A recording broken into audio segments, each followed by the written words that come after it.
देहरादून में परिवहन मंत्री ने किया एसबीटी का औचक निरीक्षण कर यात्रियों से लिया व्यवस्थाओं का जायजा।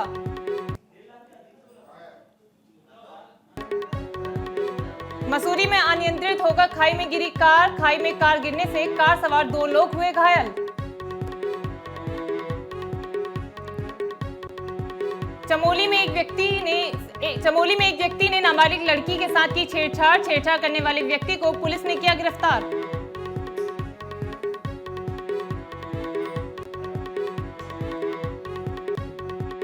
पिथौरागढ़ में स्कूल के भवन तक पहुंची जंगल में लगी आग, भवन में आग की लपटों से जले 2 क्लासरूम।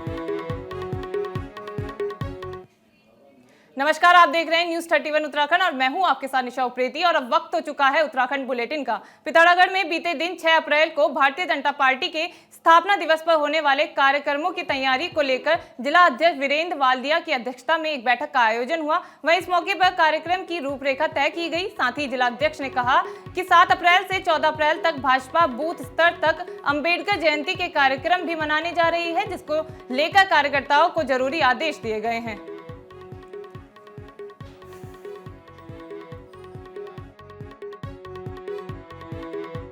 आज की बैठक का आयोजन करने का उद्देश्य था 6 अप्रैल को भारतीय जनता पार्टी को स्थापना दिवस है और 7 अप्रैल से लेकर 14 अप्रैल तक अंबेडकर जयंती को भारतीय जनता पार्टी मना रही है और उसको सेवा कार्य के रूप में प्रत्येक बूथ स्तर तक भारतीय जनता पार्टी अपने कार्यकर्ताओं को जनता के बीच जन सहयोग के लिए किए जाने वाले कार्यों को आगे बढ़ा रही है। और 6 अप्रैल को स्थापना दिवस के दिन माननीय प्रधानमंत्री नरेंद्र मोदी जी का सभी भारतवर्ष के कार्यकर्ताओं के नाम संबोधन भी है। उसको लेकर आज तैयारी बैठक और योजना बैठक यहाँ पर की गई।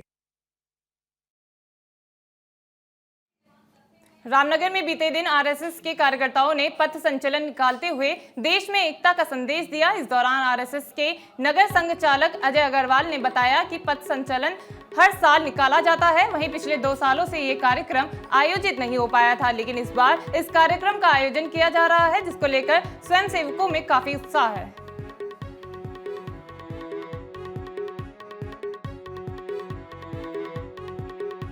इसका संदेश ये है कि राष्ट्रीय स्वयंसेवक संघ प्रत्येक वर्ष प्रतिपदा के दिन पथ संचलन निकालता है।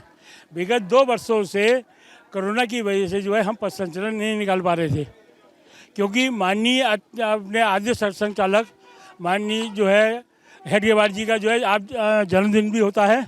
उस विषय को लेकर ये पथ संचलन हम लोगों द्वारा निकाला जाता है। रामनगर में रविवार को आरएसएस के कार्यकर्ताओं ने पथ संचलन निकालते हुए एकता का संदेश दिया। आपको बता दें कि आरएसएस के कार्यकर्ताओं ने बताया कि पिछले 2 वर्ष से कोरोना के चलते ये पथ संचलन नहीं निकाला गया, तो उन्होंने बताया कि यह पथ संचलन का मकसद हिंदू नवसंवत्सर चालू हो गया और इस बार हिंदू नवसंवत्सर को भारत नववर्ष के रूप में मनाया जा रहा है, जिसको लेकर यह पथ संचलन निकाला गया। उन्होंने बताया कि यह पथ संचलन नगर के मुख्य मार्गों से गुजरता हुआ एकता का संदेश दिया। और पथ संचलन में स्थानीय विधायक दीवान सिंह बिष्टी के अलावा कई कार्यकर्ताओं ने भी प्रतिभाग करते हुए संगठन की मजबूती पर जोर दिया। रामनगर से राजीव अग्रवाल के साथ कैमरामैन बंटी अरोड़ा, न्यूज़ 31 उत्तराखंड। हरिद्वार में कुट्टू का आटा खाने से बीमार हुए लोगों की संख्या बढ़ती जा रही है, जिसको लेकर बीते दिन राज्य के स्वास्थ्य मंत्री धन सिंह रावत बीमार मरीजों का हालचाल जानने के लिए जिला अस्पताल पहुंचे। इस दौरान धन सिंह रावत ने कहा कि जिले में कुट्टू का आटा बेचने वाले सभी छोटे बड़े दुकानदारों पर सख्त कार्रवाई की जाएगी, जिसके लिए उन्होंने जिला अधिकारी को आदेश भी दे दिए हैं।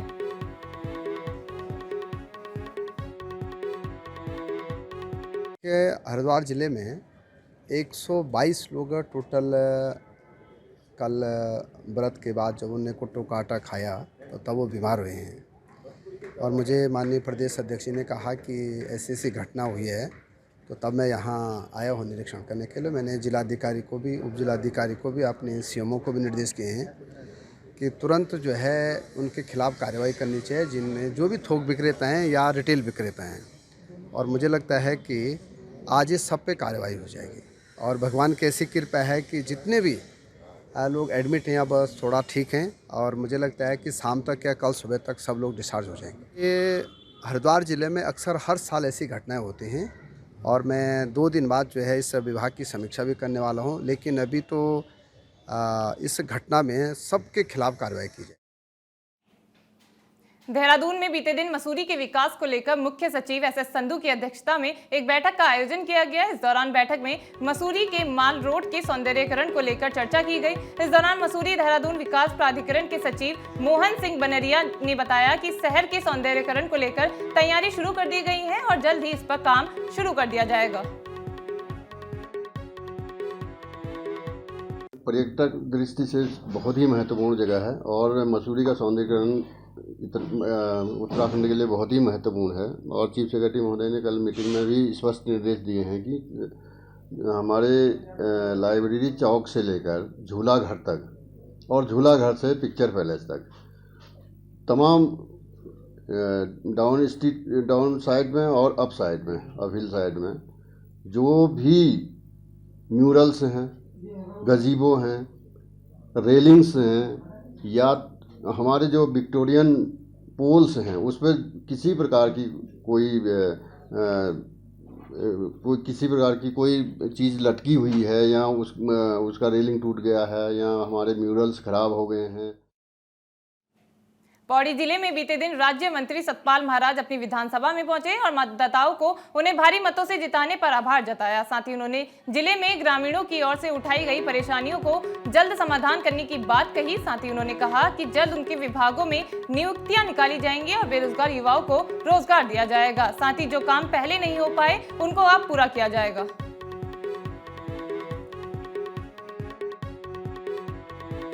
की जीत है और जनता ने और कार्यकर्ताओं ने जो है दिन रात संघर्ष करके कमल खिलाया है। मैं सबको धन्यवाद ज्ञापित करना चाहता हूं और केंद्र के जो हमारे नेता हैं उन्हें भी धन्यवाद ज्ञापित करना चाहता हूं जिन्होंने लोक निर्माण विभाग और पंचायती राज जैसे भारी भरकम विभाग मुझे दिए हैं। उसके अंदर निश्चित रूप में हमने त्रिस्तरीय विकास के लिए हमने जो है आदेश दिए हैं और खाली जो पद हैं वो भरे जाएं जिससे कि हमारे बेरोजगार बच्चों को जो है रोजगार मिल सके, उसके आदेश हमने दिए। जी का पहले तो धन्यवाद प्रस्ताव जो हमने यहाँ पे ज्ञापित किया गया और महाराज जी की ओर से जनता को जो है उनसे धन्यवाद दिया गया। उनकी ओर से ये जितनी भी तमाम योजनाएं जो अधूरी पड़ी हुई थी पिछले सरकार में उनके लिए उनके द्वारा कमिटमेंट किया गया है कि उसको शीघ्रातिशीघ्र पूरा करेंगे और क्षेत्र के विकास के लिए नियमित रूप से तत्पर रहेंगे। इन्हीं अपेक्षाओं के साथ गुजारिश करेंगे जो छूटे हुए कार्य हैं और उन्होंने हमें आश्वस्त किया है कि निश्चित रूप से उन कार्यों को अपने स्तर से पूरा करेंगे। रामनगर में आज विधायक दीवान सिंह बिष्ट ने 163 लोगों को मुख्यमंत्री विवेकाधीन राहत कोष के चेक बांटे। इस दौरान विधायक ने बताया कि लोगों को 17,92,000 रुपए की राशि के चेक बांटे गए हैं, जिसमें बेटी की शादी और बीमारी के लिए राहत राशि प्रदान करने को लेकर लोगों ने आवेदन किए थे। वहीं उन्होंने कहा कि चुनाव के समय लगी आचार संहिता के चलते इन चेकों को नहीं बांटा गया था, इसलिए इनको आज बांटा गया है।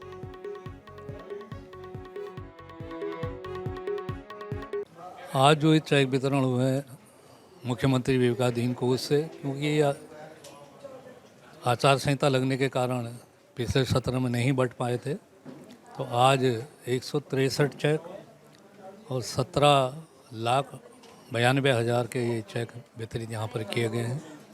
जो आवश्यकताएं थी लोगों की, कुछ समय ज़रूर लगा। मैं उन लोगों से अपनी ओर से भी और सरकार की ओर से भी क्षमा चाहता हूं कि थोड़ा देर में ये चेक वितरण हो रहे हैं।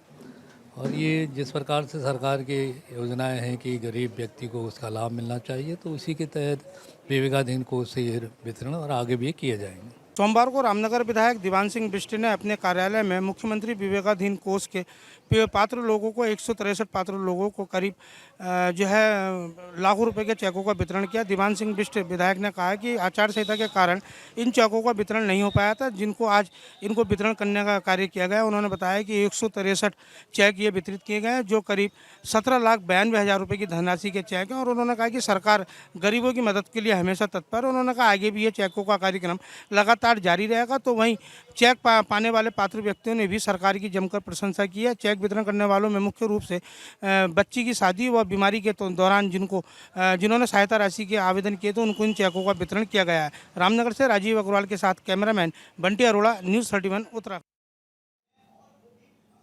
रामनगर में बढ़ते अतिक्रमण को हटाने को लेकर प्रशासन ने बैठक का आयोजन किया है। इस दौरान बैठक में मौजूद एसडीएम गौरव चटवाल और सीओ बलजीत सिंह भाकुनी ने कहा कि शहर में लगे अतिक्रमण के चलते यातायात बाधित होती है और पैदल चलने वाले लोगों को परेशानी का सामना करना पड़ता है, जिसको लेकर उन्होंने सभी लोगों से अपना अतिक्रमण खुद हटाने की अपील की और ऐसा नहीं करने पर प्रशासन से इसके खिलाफ अभियान चलाने की बात कही है।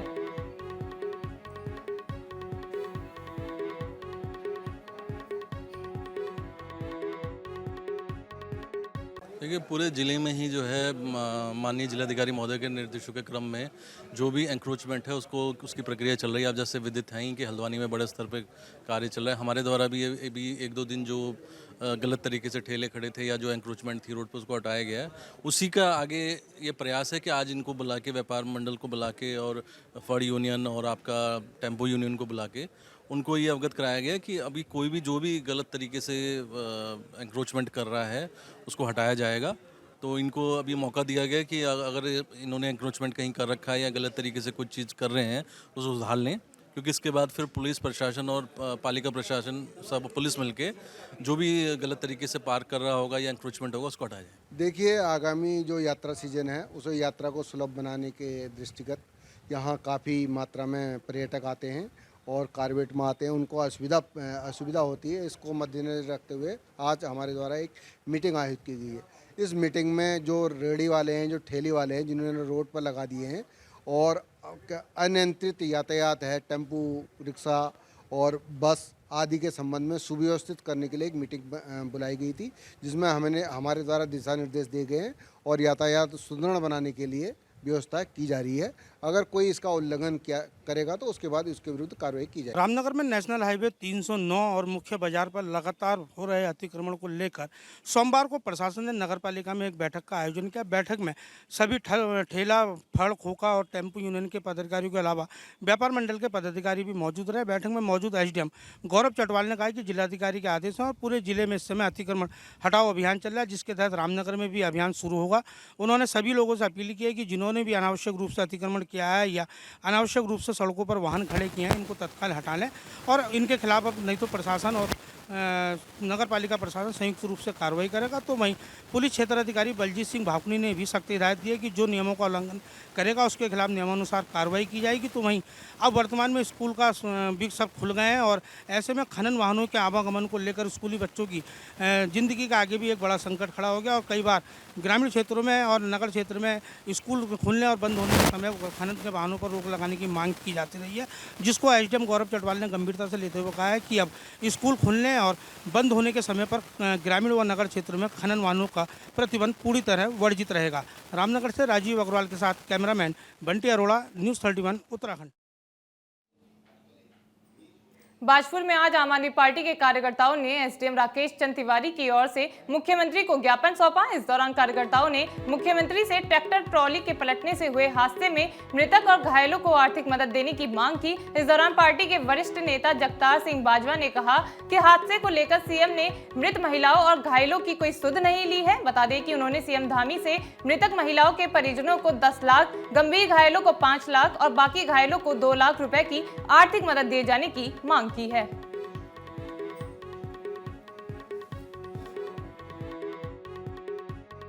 हमारा मानना है कि अभी तक लगभग 10 दिन हो गए हैं और सरकार द्वारा ना तो कोई सहायता की घोषणा की गई है और यहाँ तक कि कोई संवेदना के भी 2 शब्द व्यक्त नहीं किए गए हैं। उसी को लेकर आज हमने ज्ञापन प्रेषित किया है माननीय मुख्यमंत्री महोदय को एसडीएम के माध्यम से कि जो मृतक परिवार है उनको 10 लाख रुपए की सहायता मिलनी चाहिए और जो गंभीर रूप से घायल हैं और अस्पताल में ज़िंदगी मौत से जूझ रहे हैं उनको 5-5 लाख रुपए की त्वरित सहायता मिले और जो सामान्य रूप से घायल हैं उनको 2 लाख रुपए की सहायता मिलनी चाहिए। और इसी के निमित्त आज ज्ञापन दिया है और अगर सरकार बिल्कुल इस पर कोई कार्रवाई नहीं करती है तो हम इसके लिए आंदोलन करेंगे और उन गरीबों को जरूर न्याय दिलवाएंगे जो इस हादसे का शिकार हुए। फिलहाल उत्तराखंड बुलेटिन में सिर्फ इतना ही। बाकी की खबरों के लिए देखते रहिए न्यूज़ 31 उत्तराखंड। नमस्कार।